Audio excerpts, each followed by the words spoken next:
MLA Nandamuri Balakrishna వ్యాఖ్యలపై YCP అధికార ప్రతినిధి చెల్లబోయిన శ్రీనివాసరావు ఖండించారు. అసెంబ్లీలో మాజీ సీఎం జగన్ ను సైకో అనడాన్ని తీవ్రంగా ఖండించారు. విగ్గు పెట్టుకుని పెగ్గు కొట్టే మీకు జగన్ ను విమర్శించే అర్హత లేదని బాలకృష్ణను చెల్లబోయిన విమర్శించారు. మరోసారి జగన్ ను నోటికి వచ్చినట్టు మాట్లాడితే సహించబోమని చెల్లబోయిన శ్రీనివాసరావు హెచ్చరించారు.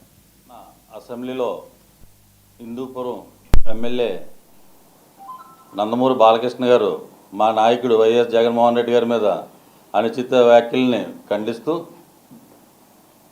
ఆయన మా నాయకుడిని విమర్శించే అర్హత బాలకృష్ణ గారికి లేదని తెలియజేస్తున్నాం. ఎంచేతంటే మా నాయకుడు రాజశేఖర రెడ్డి గారు సీఎంగా ఉండగా నందమూరి బాలకృష్ణ గారి ఇంట్లో కాల్పులు జరిగితే ఆ కేసులోంచి ఆయన్ని బయట పెట్టిన వ్యక్తి ఆనాటి ముఖ్యమంత్రి దివంగత నేత రాజశేఖర రెడ్డి గారు అయితే ఆ తర్వాత జగనన్న ముఖ్యమంత్రి అయిన తర్వాత వాళ్ళ సినిమాలకి టికెట్ రేట్లు పెంచుకోవడం విషయంలో ఆయన రాకపోయినా కూడా మా అప్పటి మంత్రి పేరు నాని గారికి ఫోన్ చేసి టికెట్ రేటు పెంచమన్నా కూడా పెంచిన ఘనత మా జగన్మోహన్ రెడ్డి గారిది.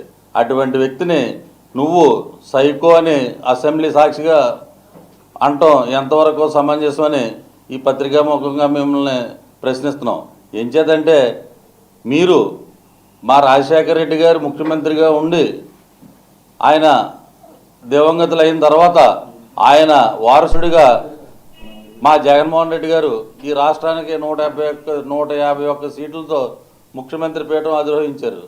మీరు మీ నాన్నగారు నటనా వారసత్వాన్ని స్వీకరించారు తప్ప మీరు ఆయన రాజకీయ వారసత్వాన్ని స్వీకరించలేకపోయారు. ఏం చేద్దంటే మీరు దగ్గర ఆ దమ్ము లేదు కాబట్టి మీరు సీఎంగా అవ్వలేకపోయారు. మీ నందమూరి రామారావు గారి పేరుని పెట్టిన పార్టీని మీరు తొంగలో తొక్కి నారావారికి మీరు దాసోహం అయ్యి ఆయన్ని ముఖ్యమంత్రి చేసుకుంటున్నారు తప్ప మీరు ఏనాడైనా మీ నాన్నగారు పేదల కోసం పెట్టిన పార్టీని మీరు ముందుకు తీసుకెళ్లాలనే సదుద్దేశం ఏ రోజు మీకు లేదు.